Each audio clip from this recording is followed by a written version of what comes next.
안녕하세요. 지금은 오전 8시 4분입니다. 오늘은 좀 목표가 바뀌었어요. 오늘은 일찍 일어나는 거에 성공을 했거든요. 늘 바랬던 루틴이 실현이 됐는데, 제가 일찍 일어나면 하고 싶었던 게 아침을 보통 10시 조금 넘어서 먹으니까 아침 먹기 전에 2시간 바짝 하고 아침 먹고 나서 2시간 바짝 하고 그래서 점심 먹기 전에 총 4시간을 집중해서 뭐라도 하자. 그게 이제 만약에 제가 일찍 일어나는데 성공을 하면 하고 싶었던 약간 일과였거든요. 오늘은 할 수 있을 것 같아요. 그래서 지금으로부터 2시간 정도 이 책 읽는 거 포함해서 집중을 한번 하고 아침을 먹도록 해볼게요. 일단 음, 오늘은 보니까 금은 나가는 파트네요. 가보도록 할게요. 어디지? 금. 금은 원자 기호가 그 AU인데요. 금의 원자 기호는 79, 원자량은 196.967로 물리적 성질은 융점 1064.43도, 비점 2800도, 비중 D20은 19.3도, 밀도 19.32g 퍼 세제곱 센티미터이다. 그리고 전성과 연성이 좋아서 0.1나노미터까지 얇은 박으로 할 수 있으며 1g으로는 약 3000m에 가느다란 선을 만들 수 있다. 우와. 금은 주기표 1B족의 동은 금에 속하며 대부분이 자연금으로서 석영맥 중에 은과 같이 산출된다. 모암의 풍화 결과 강 밑바닥에 침적한 사금에서도 얻어지고 그 밖에 동광, 영광 등에도 약간 포함되어 있다. 금은 공기와 물속에서 불변, 강 산화제에서도 변하지 않지만 왕수, 질산 3대 염산 1에는 용해되어 테라클로로금으로 된다. 금의 발견은 BC 6000에서 4000년경으로 구약성서 창세기 제2장 10절의 기록에 의하면 강이 에덴에서 발원해 동산을 적시고 거기서부터 갈라져 네 근원이 되었으니 첫째 이름은 비손이라 금이 있는 하윌라의 땅을 둘렀으며 그 땅의 금은 정금이요 그곳에는 베델리엄과 호마노도 있으며 둘째 강의 이름은 기혼이라 구스온 땅에 둘렀고 셋째 땅에 둘렸고 셋째 강의 이름은 히데겔이라 아수르 동편으로 흐르며 넷째 강은 유프리데라. 골드는 산스크리트어로 빛난다라는 의미를 갖고 있고 원소 기호는 AU이고 라틴어로 오름? 뭐야? 아우름? 이렇게 읽는 게 맞나요? 암튼 그거래요.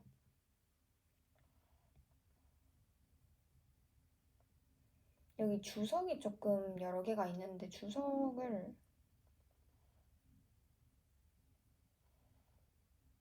한번 읽어볼게요. 눈에 띄니까. 일단은 그 첫째 강의 이름이 비손이라 했는데 얘는 에덴 동산을 적시던 네 강의 중 하나로 위치는 아라비아를 포함하는 지역으로 추정된대요. 그 다음에 6번의 주석이 금이 있는 하윌라라는 건 비손강으로 둘려있는 지방으로 금은 보석의 산지래요. 그 다음 7번 주석이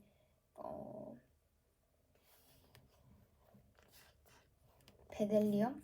얘는 향기 나는 누런 송진의 일종으로 오늘날 산지는 인도의 서북지방. 그 다음 8번의 주석은 호마노, 겹겹으로 여러 빛깔의 줄이 진 옥수 보석의 하나. 그 다음은 이제 둘째 강의 이름인데 기혼이라고 얘는 에덴에서 발원하는 4대 강 중 하나라고 주석이 돼 있고요. 그 다음 구수는 아프리카의 구수가 아니라 바벨론 지역의 땅을 가리킨대요. 그 다음 셋째 강의 이름인 히데겔은 티그리스 강의 옛 이름이라고 하네요. 유프라테스 강과 더불어 메소포타미아 문화에 커다란 영향을 준 대하. 티그리스 강이 옛날엔 힛대겔이었구나. 그 다음에 유프리데라는 건 서아시아의 최대의 강이라고 주석이 달려있어요.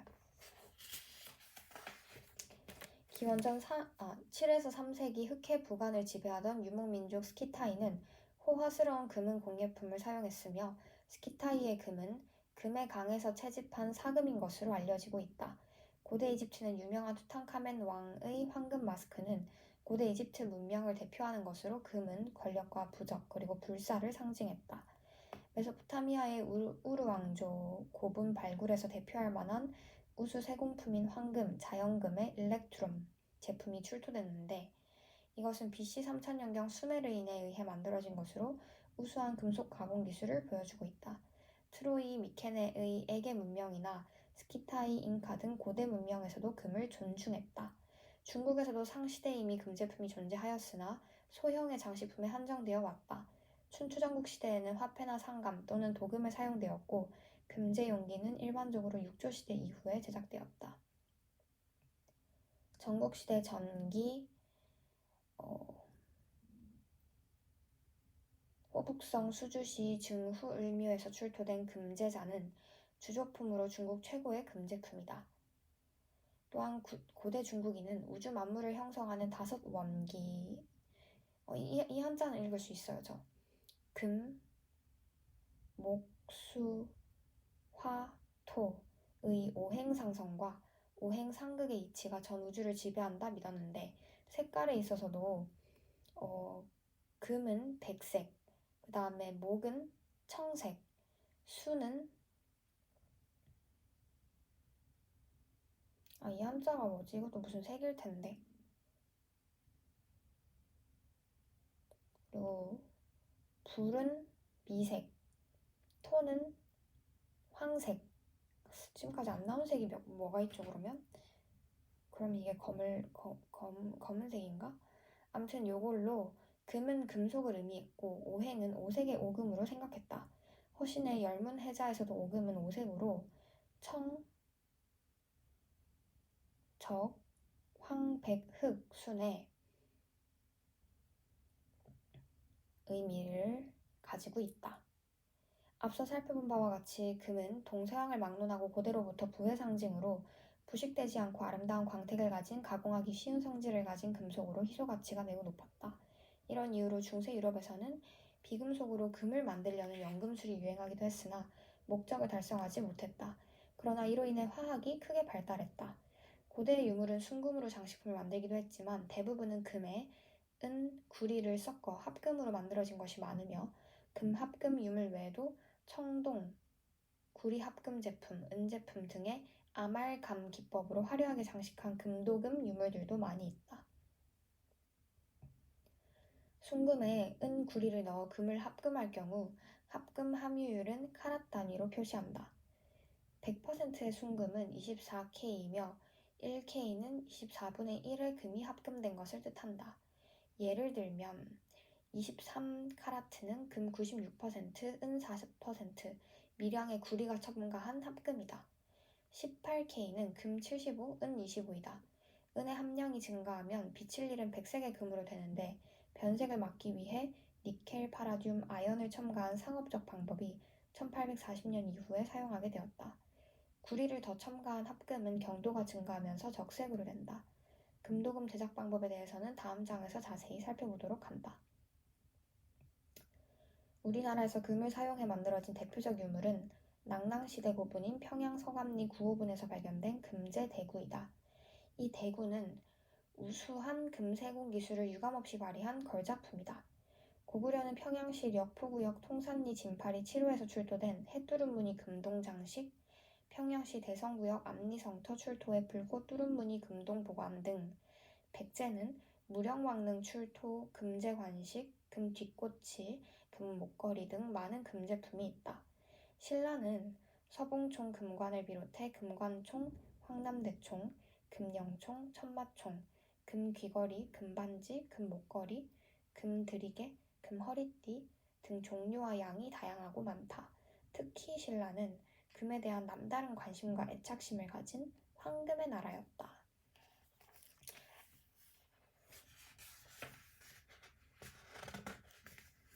금동 유물의 제작 기법. 고대로부터 제작된 금동은 청동 바탕에 금을 도금해 순금 대신 사용했다. 그 방법으로는 금분 아말감기법, 금박 아말감기법이 적용해지고 있으며 이는 모두 수은 아말감 도금 기법이다. 아말감은 수은의 합금을 의미하는데 아말감에 이용되는 수은 Hg는 원자 번호가 80이고 은 100색을 띠며 상온에서 유일한 액체 금속이다. 융점은 마이너스 38.87도, 비점은 365.58도이다. 유리 상태로는 극히 드물게 산출되는데 주 광석은 진사 HgS로 이것을 공기 중에서 가열하여 생긴 수은 증기를 냉각 응축해 얻는다. 고대에서 사용했던 수은 아말 기법은 정확하게 알 수 없으나 고대 기법과 가까운 수은 아말감 제작 방법은 금분 도금법과 금박 도금법이 있다. 그래서 그 아말감 기법을 재현한 내용을 정리하여 보태면 다음과 같다. 1번 금분 도금법. 금을 줄로 감아 분말로 만든 다음 막자사발에 금과 수은을 1대5의 중량비로 충분히 반죽해 아말감을 만든다. 금 아말감이 연해지면 한지에 싸서 수은을 짜내는데 너무 굳었다 싶으면 수은을 첨가해 연하게 한다. 동판은 목탄으로 연마한 후 잿물과 묽은 산으로 씻어 물로 깨끗이 닦아준 후 동팔레트 나이프로 금 아말감을 동판 위에 균일하게 바른다.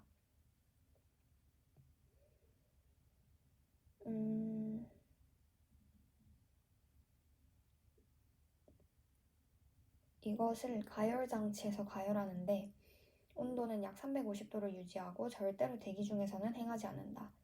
가열 후 냉각되면 묽은 황산으로 닦고 물로 씻어내 도금면을 부드러운 황동솔로 솔질한다. 이 과정을 수회 반복해서 완성한다.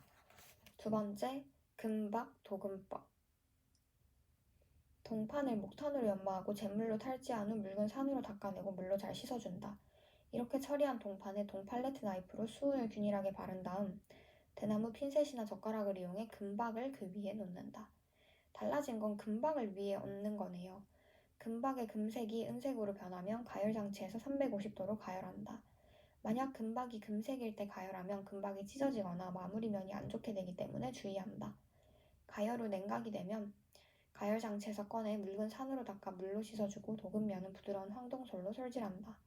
금분 도금법과 마찬가지로 필요에 따라 이 작업 공정을 반복해 완성한다. 이제 금은 끝이 났고요. 이제 은으로 가보도록 할게요. 은은 어디 갔지? 잠시만. 은은 원자 번호가 47번이고요.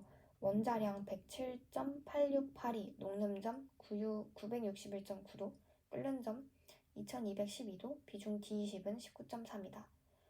전성과 연성이 금담으로 좋기 때문에 중량 1g의 은으로 1800m의 은실도 만들 수 있다. 얘도 금이랑 똑같이 실로 만들어질 수 있나 봐요.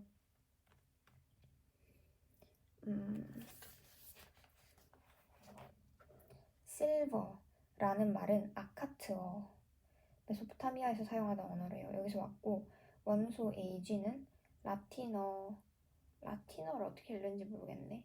알젠툼, 즉 빛나다를 의미하는 그리스어 아르고스에서 유래했다고 한다.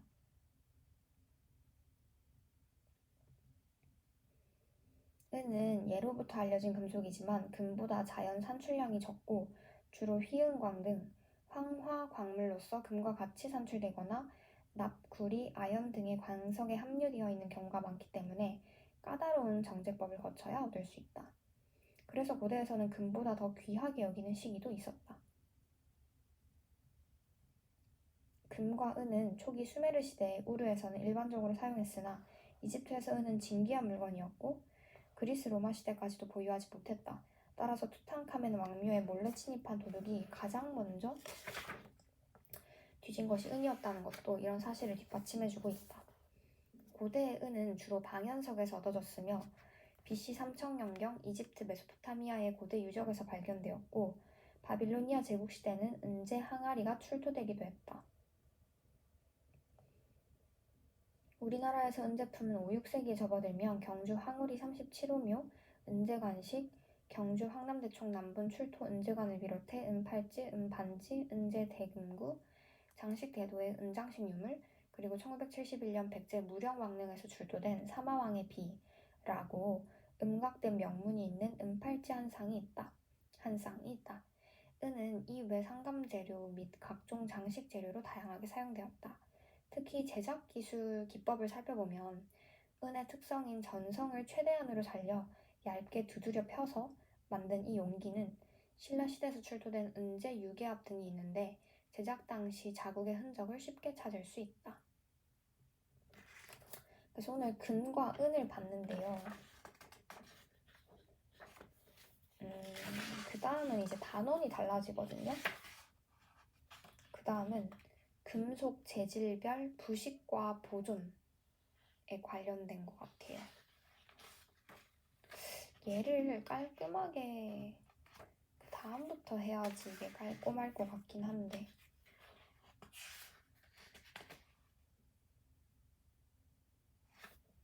그러면 해피니스 책을 마저 읽어볼까요? 왜냐하면 지금 영상을 마무리하기에는 이거 역대급으로 짧아질 것 같아서 나머지 한 3분 남짓은 원래 취미로 읽던 거를 좀 지금 읽고 싶어요.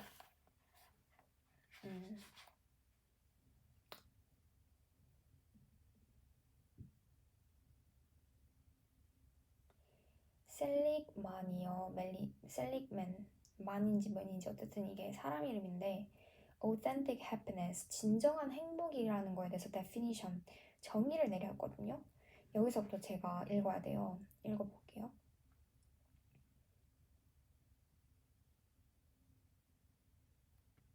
I use happiness and well-being as overarching terms to describe the goals of the whole positive psychology enterprise, embracing both positive feelings. 이게 전 이해하면서, 이거는 진짜 취미로 읽는 거라서 이해하면서 해야 돼가지고 속도 느리게 될 수 있어요. 왜냐하면 생각하면서 읽거든요.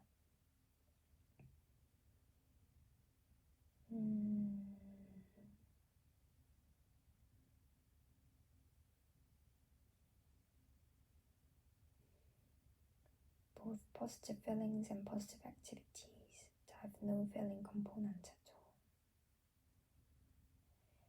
It is important to recognize that happiness and well-being sometimes refer to feelings, sometimes refer to activities in which nothing at all is felt.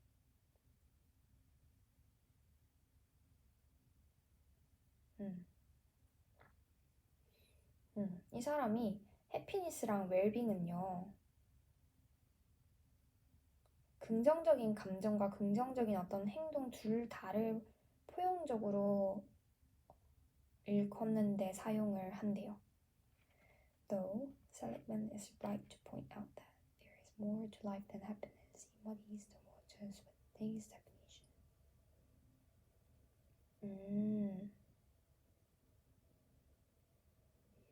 What he has offered is a level 3 definition of happiness, wherein happiness includes a whole portfolio of human goods. 잠시만, 방해금지 모드 안 했나? 왜냐면 안 해도 딱히 이 시간대 연락 온 사람이 없었는데 일찍 일어나가지고 애들이 연락이 지금 three definition of happiness.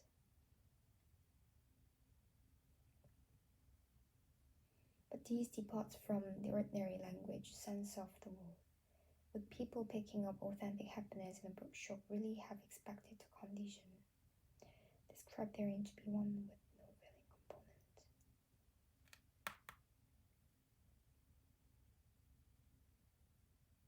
component? They would not, since our intuitive definition of happiness includes our feelings about things as its core. If happiness definition includes activities activities that don't make the actor feel good. What's to be the arbiter of whether they're positive or not? It looks like an evaluative moral framework is being smuggled and strapped to the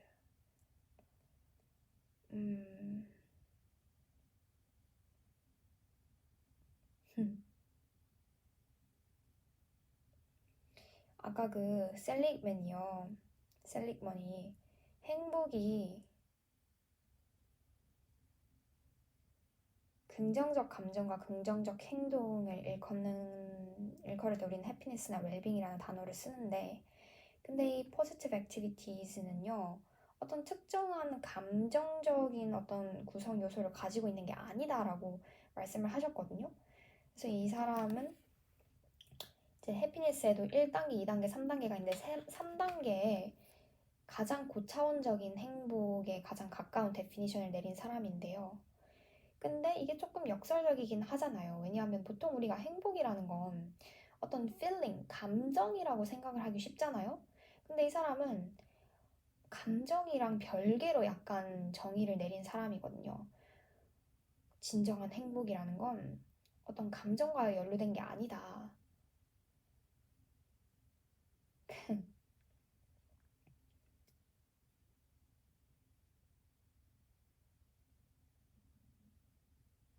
그게 좀 특이하네요. 그쵸?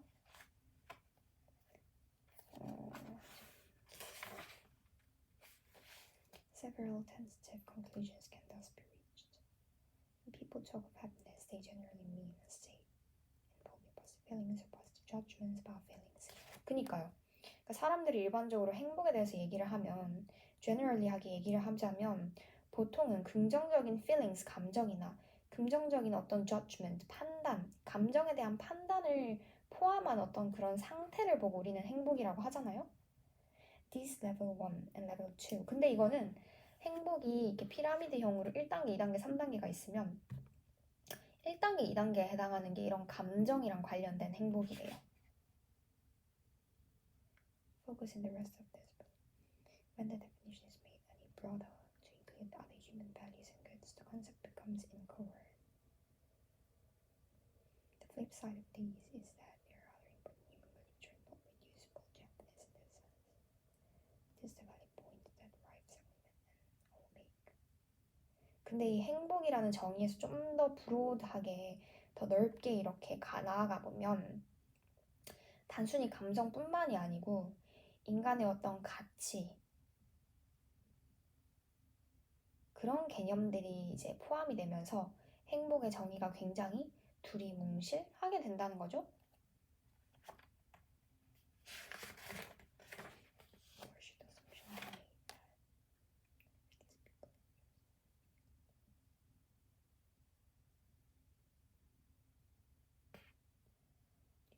People are really fascinated by happiness, in particular.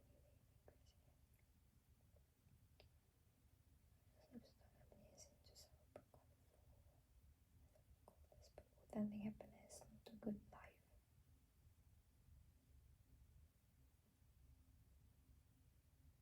The former sounds appealing and the latter worthy.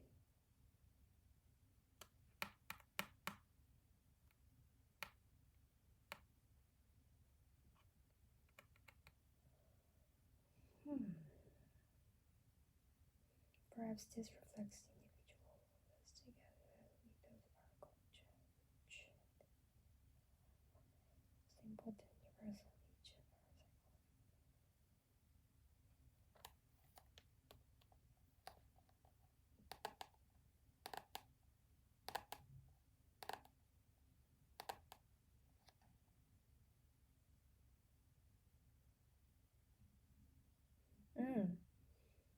There are some interesting contrasts between the negative and the positive emotions. To paraphrase Tolstoy, every positive emotion is alike, but every negative emotion is negative in its own way. That is, to each of the negative emotions comes with a particular schema about what type of problem is occurring and what the favorite solution might be. Consider the examples in table. Each negative emotion is evoked by a particular situation. Each one potentiates a particular. 음. 음.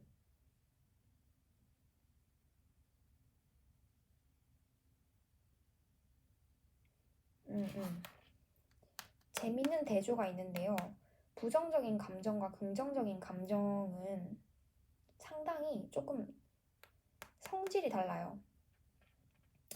긍정적인 감정은요, 서로 비슷해요, 다.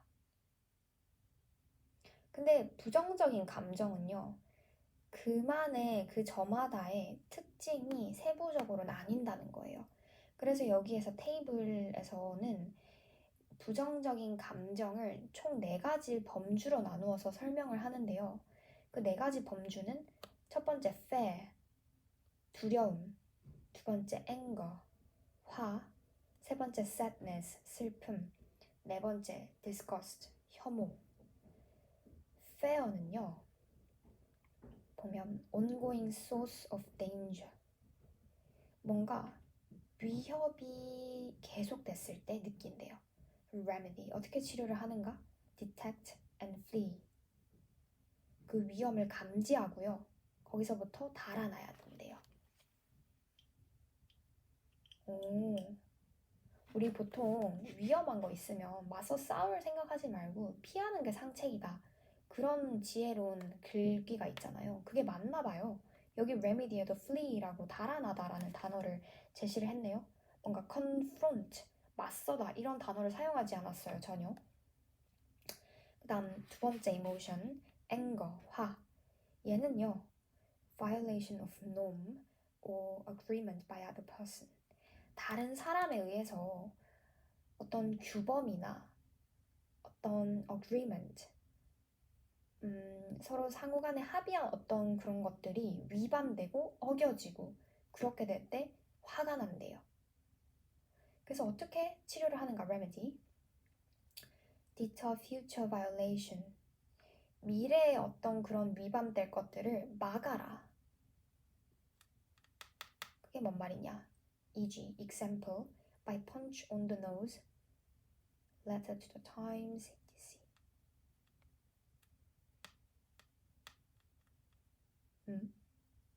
뭔 소리야? 그 타임스에 편지를 쓰라고?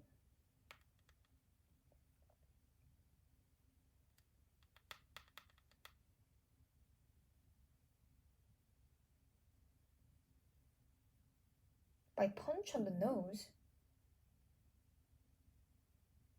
엥? 화를 다스리는 방법이 좀 안 와닿는데? 아무튼 세 번째 이모션 sadness. 얘는 loss of valued support. 이거 너무 공감. 내가 가치 있게 여기는 어떠한 거를 잃게 됐을 때 슬픈데요.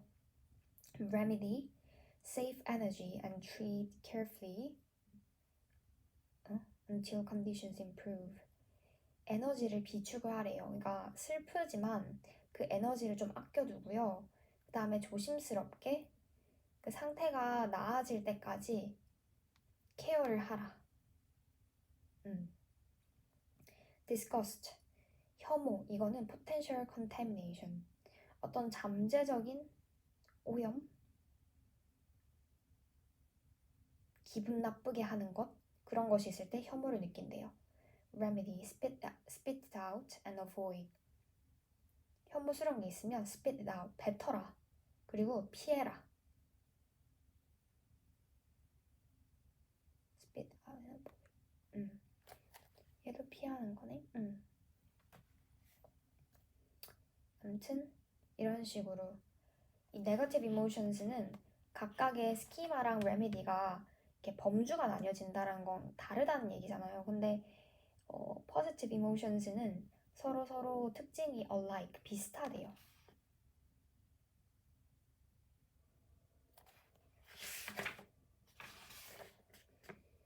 The function of each emotion program is highly specific and totally different from. 보세요. The function of each emotion program is highly specific, 굉장히 구체적이고, and totally different from the others. 다른 애들이랑 확연하게 구분되고 다르다는 거예요. 이 negative emotions는 all the negative emotions say something bad has happened. But they disagree about what remedy to take. 모든 부정적인 감정은 일단 동일하게 뭔가 나쁜 게 벌어졌다. 그럴 때 우리가 부정적 감정을 느끼는데 근데 그 remedy, 치료법은 다 다르다는 거예요. That is why we have several different negative emotions. Note that of Ekman's basic six, all are negative and only one positive that feels so each other. 근데 반대로 joy, 기쁨이라는 건 something good has happened. 좋은 게 일어났을 때 우리는 기쁨을 느끼죠. Oh, its prescription for the appropriate remedy simply don't change anything. 좋은데?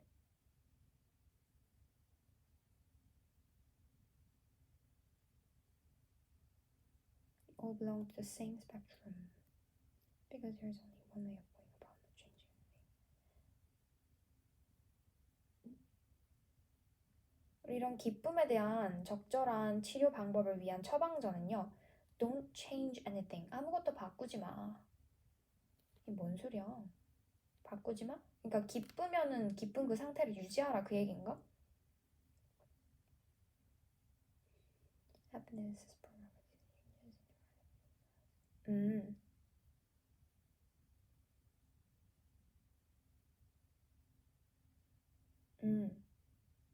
That's it.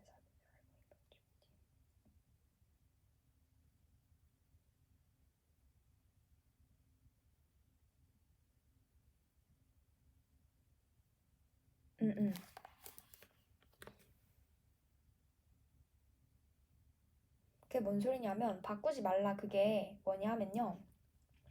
부정적인 감정이 들 때 그 현 상태를 유지하라 그런 말이 아니고요.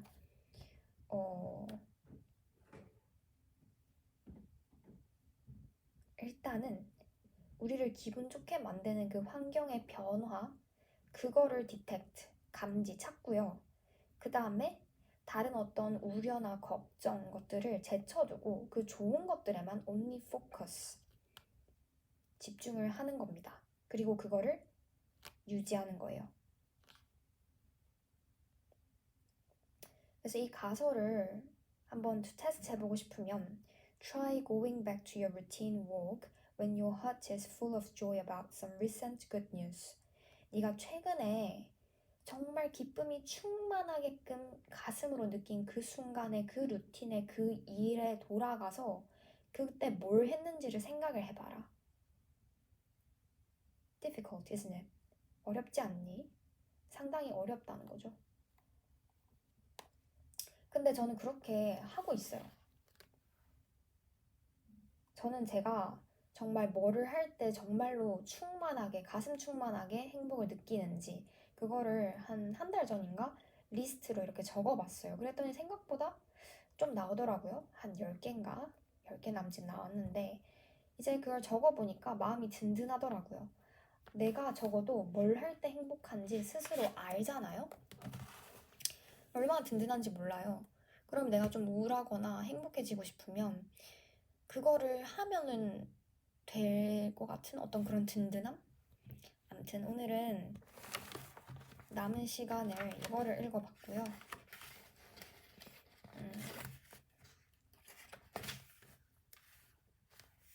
어디까지 읽었니?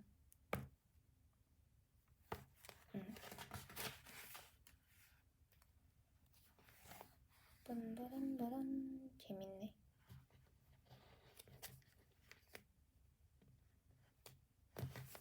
오후에 마저 읽었으면 좋겠다. 아무튼 오늘은 여기까지. 안녕.